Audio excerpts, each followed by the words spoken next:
Mais um dia, mais uma opinião que ninguém pediu. Hoje a gente vai falar sobre o Superman. Na realidade, foi um clickbait, desculpa aí, eu tô enganado vocês. É o seguinte, a gente vai falar sobre um pouco da cultura woke. E como ela sempre existiu durante as eras. Eu não sei se vocês estão ligados aí no novo filme do Superman, que dividiu opiniões. É um filme que o pessoal diz que é super fiel aos quadrinhos. E eu não sei se a galera percebe que eles também estão sendo usados quando dizem super fiéis ao quadrinho pela cultura woke. E é um filme que divide opiniões, realmente. Eu particularmente não gostei. Eu gostava mais da versão do Snyder. Aí o pessoal diz assim: ah, mas foi muito ruim. O Super-Homem matava e o Batman foi enganado por um Lex Luthor burro. Olha, é nesse ponto que eu queria chegar. O Super-Homem matava ou não matava? Eu acredito que esse pessoal que está comentando que o Super-Homem não matava é que não conhece quadrinhos. E além de não conhecer quadrinhos, não conhece de sociedade. Por quê? É o seguinte, pessoal. Existiram algumas grandes eras do quadrinho, né? As principais foram a Era de Ouro, a Era de Prata e a Era de Bronze. A Era de Ouro durando ali até 50, 60 mais ou menos. A Era de Prata durando até 70, 80. A de Bronze durando até os anos 90. E aí vai diminuindo exponencialmente. A Era de Ouro foi a era maior. Foi a era do início, tá? Tanto o Batman quanto o Super-Homem, o Batman usava arma. O Super-Homem matava gente. Isso e o Batman também, certo? Então, assim, você dizer que o Batman e o Super-Homem não matavam, não. Em que era? Em que história, certo? Porque a partir do momento que o Snyder, e ele como diretor, e ele como autor, faz com que o super-herói dele mate, o super-herói dele mata, acabou-se. Não podemos esquecer que é um super-herói que a pessoa tem que ter liberdade para trabalhar com aquele super-herói, porque o Bob Finger Bob Finger na realidade é o do Batman, né? Esse pessoal já morreu há algum tempo, então assim, eles deixaram os personagens dele para que a gente criasse em cima. E aí sim, a gente teve várias reconstruções, tanto de universo quanto de personagens, né? A última agora foi com Flashpoint, que aí deu origem aos Novos 21. Depois ninguém gostou, foi o Rebuff, e assim vai, porque revistas em quadrinhos, elas são um comércio, né? E cada um dessas recriações da história do Batman tiveram diversas, né? Essa história dos pais dele ter morrido, eu não sei exatamente se tá desde o início, de quando é que tá, mas com certeza foi só uma delas, né? Então, assim, de não matar é quem não conhece, porque os super-heróis eles matavam, dependendo da época, dependendo da história, dependendo do autor da história. Então, se na história do Snyder matava, ele tem liberdade para fazer isso. Eu particularmente gostei muito. O Batman, aí por exemplo, o Robert Pattinson fez um Batman agora. Eu também achei ruim pra caramba aquele Batman. Aí o pessoal diz assim: mas você tem que entender que é um ano 0, que é um ano 1. Ele não era o super Batman que a gente conhece. Tudo bem. E por que a mesma desculpa não pode ser utilizada para que o Batman do Ben Affleck tivesse sido enganado por um Lex Luthor que o pessoal chama de burro, entende? Você tem que entender o contexto da história, você não tem que esperar. E é uma outra coisa chata. Há pouco tempos atrás acabou-se aí a série dos Shingeki no Kyojin, que é o... Como é? Attack on Titan. Pronto. E muita gente não gostou da história. Porra, você quer controlar a ideia criativa do autor, então cada um vai ter que ter uma história personalizada pra si. Não, porra. Embora você goste do começo e se apaixone pelos personagens e você queira ter uma expectativa aí, que você pode ter uma expectativa sobre o personagem, quem manda é o autor, entende? E ele não tem que ouvir o que é que a galera quer. A Hermione não tem que terminar com Harry só porque todo mundo quer que termine com Harry. Ah, mas aí eu li o livro e no livro a Hermione tem super química com o... Ah, eu esqueci agora o nome do outro. Aí é que você se torna um fã mais chato ainda. Deixa o autor criar, certo? Mas aí, vamos lá. Por que dessa contextualização sobre a cultura dos quadrinhos? Porque principalmente na cultura dos quadrinhos a gente tem uma visão bem clara de como a engenharia social é criada. Então eu não sei mais ou menos quando é que mas surge uma campanha sobre o desarmamento, né, alguma coisa assim, nos Estados Unidos, e algumas revistas são censuradas e tal, uma coisa assim. Se você souber, comenta aí direitinho, porque eu não tô lembrado. Mas o que acontece? É o governo controlando como os autores escreviam suas histórias, suas revistas. Isso acontece também no cinema. Eu não sei se vocês percebem, mas a gente tinha um estilo de cinema dos anos 00 lá, não sei qual foi o primeiro filme a ser feito, eu acredito que foi aquele da Lua, né?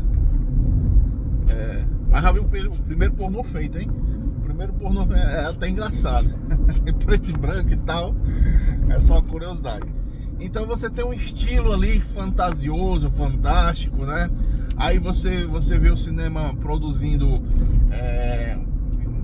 o início dos blockbusters, né? Que o pessoal diz que na realidade ele veio até de um pintor lá que criou o blockbuster antes de ser criado o cinema, que são cenários grandiosos, isso através da pintura. Aí a gente vê aqui no Brasil a erotização demais do cinema. O brasileiro sempre gosta de putaria, então a pornô chanchada aqui no Brasil fez um sucesso da porra. Muito embora tivessem muitos filmes bem loucos aqui no Brasil que foram esquecidos aí, né? Aí você vê ali na época de 70, 80, 90, a gente vê alguns filmes que eles são absurdos, tanto de gore, assustador, de monstros e tal, e que era a pegada da época, né? E eu fico me perguntando, títulos como a Menina do Lado, que eu não sei se era exatamente esse título, que é com um cara que se apaixona pela vizinha de 14, 15 anos, né? Aí teve um outro do cara que se apaixonou por uma menina de 14 anos também, 15 anos. E aí o pessoal diz, não sabe se até onde era que era o sonho dele, o pensamento dele, a esquizofrenia dele, a doença dele de querer uma criança, e até onde era verdade a história e tal. Aí diz que a menina abandonou ele. São alguns filmes bem polêmicos assim. Será que hoje eles seriam bem aceitos? Não pelo público, mas pelo Estado. E quando eu falo Estado, eu digo Estado mundial, né? Estado Estados Unidos, Estado Brasil, Estado México e tal. Sobre quem tem voz. E quem tem voz tá na internet. Então quase tudo que a gente assiste é o que está na internet, mas não necessariamente é o que o grande público gosta. Tanto é que você às vezes vê uma disparidade entre o que o público acha de um filme e o que os críticos acham do filme. E novamente eu não estou aqui para dizer que um tema A ou um tema B deve ou não deve ser colocado no cinema. Eu estou dizendo que o autor ele tem que ter a liberdade, e às vezes não tem. E aí eu torno para o paralelo com os quadrinhos, que houve esse período em que o governo estava contra aí a questão da violência e tal, e aí foi nesse período que foi criado os heróis altruístas, né? Altruístas, que não matavam e etc. E hoje porque o super-homem não mata.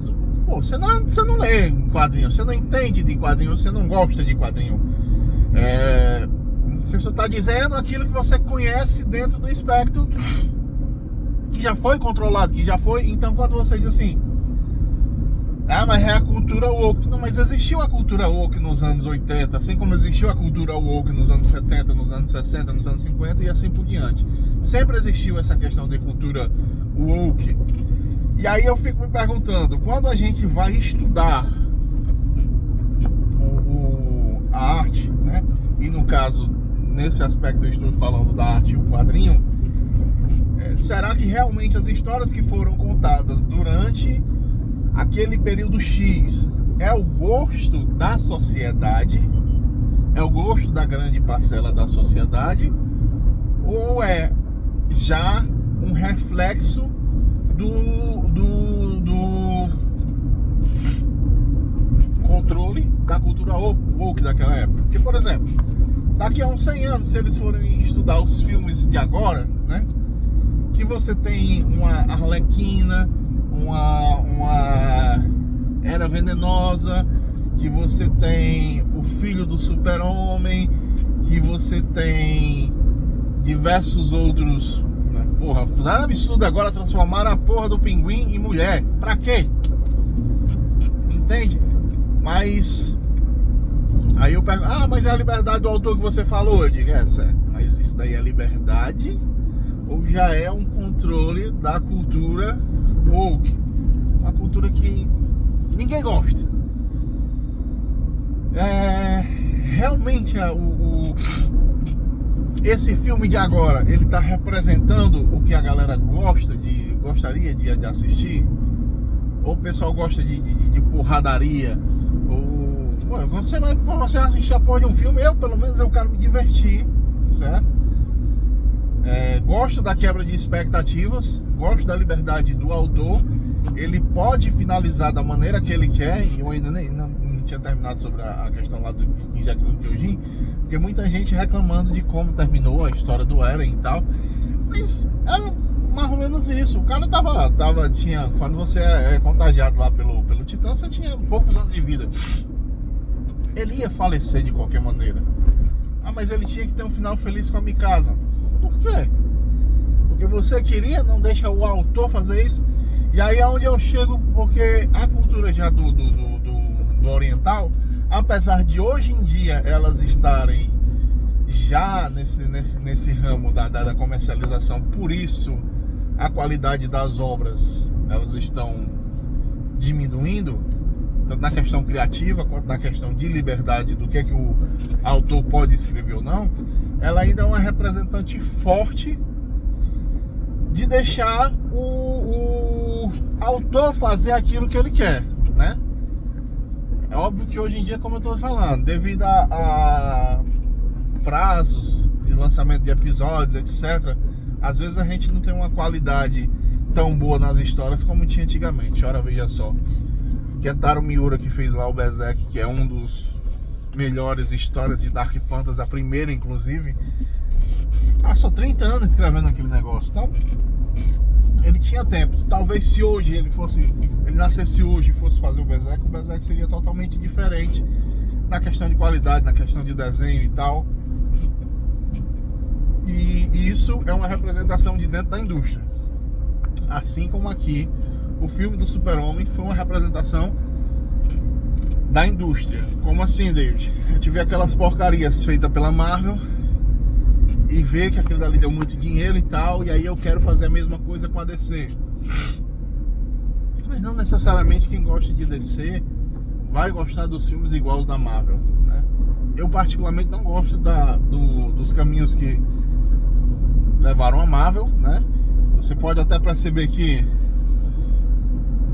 foi uma editora que se rendeu muito mais rápido à cultura woke e à industrialização de massa, o que deixou os filmes com a qualidade super ruim, alguns filmes até intragáveis, como as Marvels, a Capitã Teia e todos esses filmes que poderiam ser deletados da história.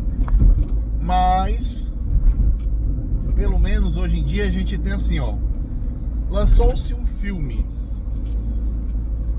e esse filme não fez sucesso. Lançou-se uma Branca de Neve e essa Branca de Neve foi um sucesso, foi um fracasso. Lançou-se um jogo, Assassin's Creed Shadows, mas apesar do que a mídia quer dizer, também foi um fracasso. Então as pessoas podem ser que quando elas estudem história, essa história da arte, essa história do cinema, e sim, videogame, quadrinho é uma arte, você gostando ou não, daqui a 100 anos eu vejo assim, rapaz, olha, essa cultura Yagi aqui que fez o filho do Super-Homem ser um rapaz alegre, era a cultura da geração daquela época, o pessoal gostava daquele negócio. Mas aí o pessoal vê aqui, ó, vixe, tem um negócio de errado aqui. Porque apesar de ter lançado essa história, o registro de compra daquele material foi muito baixo. Então, apesar dos autores terem escrito isso, ninguém comprou. Aí o pessoal vai dizer assim, temos aqui um ponto. Realmente era o que o pessoal gostava? Não. Então assim, era mais fácil controlar nos anos 90 porque era o seguinte: nos anos 70, 80, 90, além de não ter a preocupação com o registro de sucesso ou não de um filme, de uma obra, a gente só tinha aquilo, entende? Então, quando saiu o Titanic, não é porque o Titanic foi o melhor filme do mundo, não, porra. Foi porque ele só tinha aquilo para assistir. Ou você assiste aquilo, ou você não assiste nada. E aí? Aí o cara vai no cinema e assiste o Titanic, assiste o Rei Leão. E aí sim, você tem uma impressão de que aquele filme realmente foi o melhor filme do mundo, porque muita gente assistiu isso. Não, é falta de opção. Então, tinha uma propaganda forte dizendo que aquele era um filme bom, o pessoal ia assistir aquele filme. E acabou-se. Você não tinha um site para dar opinião. Porra, que filme merda de uma porra. Não tinha. Você só ia assistir e voltava para casa e cada um coçasse cada cachorro que lambesse a sua caceta, literalmente. Hoje em dia a gente tem essa liberdade. Hoje em dia a gente tem um Hot Tomato da vida que diz assim, ó, vem cá dar sua opinião. Aí o cara vai lá e dá a opinião, né?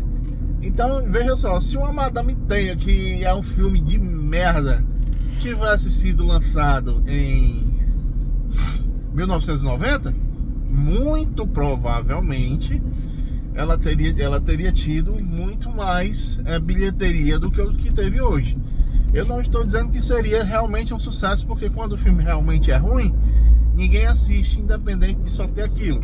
Mas a mídia teria muito mais força para dizer, vamos assistir Madame Teia, porque todo mundo tá gostando, porque todo mundo tá adorando. E aí o pessoal ia e comprava em massa ingressos, e a mídia ruim seria só o boca a boca. Você compraria Branca de Neve, vai sair o Branca de Neve em live action, beleza. Aí o pessoal vai e compra, todo mundo compra porque tá dizendo que é muito bom, tá dizendo que é muito bom. não tem internet, não tinha internet naquela época para você ouvir uma voz divergente dizendo que aquele negócio era muito ruim. Ou seja, era novamente boca a boca, você ia assistir e você dizia, ei, se esse filme foi uma merda. Mas aí o que é que acontece? Até a grande massa descobrir que era uma merda, o filme já tinha batido milhão, já tinha batido bilhão na realidade, né? Hoje não. Hoje a gente está tendo um controle, uma descentralização do discurso, que é o principal, é o combate ao Estado, o combate à engenharia social, é a informação descentralizada, é dar voz para todo mundo. Muita gente pode falar besteira, pode, mas olha só, se esse meu vídeo chega a 100 pessoas, quando é que na vida eu juntaria 4 salas de aula para falar sobre a minha opinião? Muito provavelmente nunca. Mas hoje na internet eu ligo meu celular, gravo minha opinião durante 20 minutos e o meu vídeo pode chegar a 100, 200, 300, 1000 pessoas facilmente. E eu posso dizer, esse filme é ruim, esse filme é bom, esse filme não sei o que. E aí o que acontece? Essas mesmas 1000 pessoas já vão ver uma segunda opinião. E o cara vai dizer, esse filme é ruim, esse filme não é bom, esse filme não sei o que, não presta. Entende? E aí você já vai sabendo. E aí você espera. Vai um amigo seu assistir e o cara diz assim, mas aquele filme realmente é bom, aquele filme realmente é ruim. Então fica mais difícil da grande mídia te manipular com relação a isso daí, com relação aos discursos, porque toda a questão da arte no mundo é um discurso de alguma coisa, é um discurso de uma verdade, é um discurso de uma linha educacional daquele período e do que as pessoas querem que você seja ou faça. Então, com essa descentralização do poder, fica muito difícil esse controle. E aí a gente tem a explicação primeiro de por que a classe artística ela é tão pesadamente influenciada pela classe política. E a gente tem a resposta de por que um combate tão grande à desinformação. Entende? Então, porque um combate